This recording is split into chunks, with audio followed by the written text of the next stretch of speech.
So before you click register, here are some tips to make sure that your domain is the perfect fit and you avoid any rookie mistakes. First of all, keep it short and simple. Pick something easy to spell, type, and remember. Think cafedreams.com instead of the best cafe in the Northern Hemisphere.biz. Shorter is always better, so keep it simple. Next, you want to make it relevant. Your domain should instantly tell people what your site is about. For example, a travel blog site called wanderpath.com makes way more sense than something generic like websiteworld.com. Next, you'll want to make sure to check renewal costs. Free is great for 1 year, but what's the renewal fee? Some providers will hike the price after the first year, so make sure it won't burn a hole in your wallet later on. You'll also want to secure your privacy. Some platforms will throw in free domain privacy, and this hides your personal info from the public WHOIS database and helps you dodge any spammy emails, which is always a win. I also recommend that you say it out loud. Does your domain sound good when you actually say it? This helps avoid accidental mix-ups or embarrassing phrases. Seriously, test it, you'll love me for it. While we're on the subject of being thrifty, how would you like to make a professional website with AI for just $1 per month? Well, just click here to see how I built mine.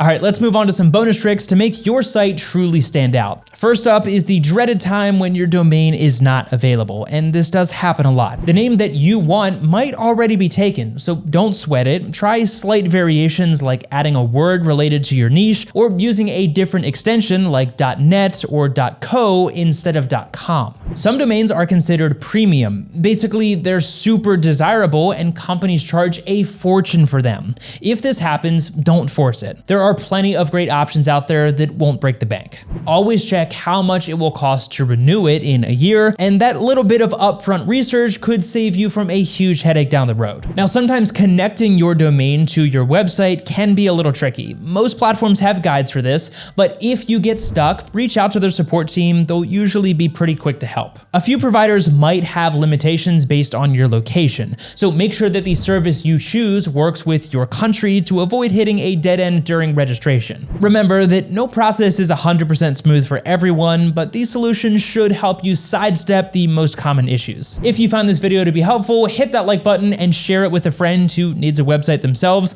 And don't forget to subscribe for more tips and tutorials just like this one. Also, drop us a comment down below about your experience or any questions that you might have. I would love to help you out. But as always, thank you so much for watching, and we'll see you in the next video.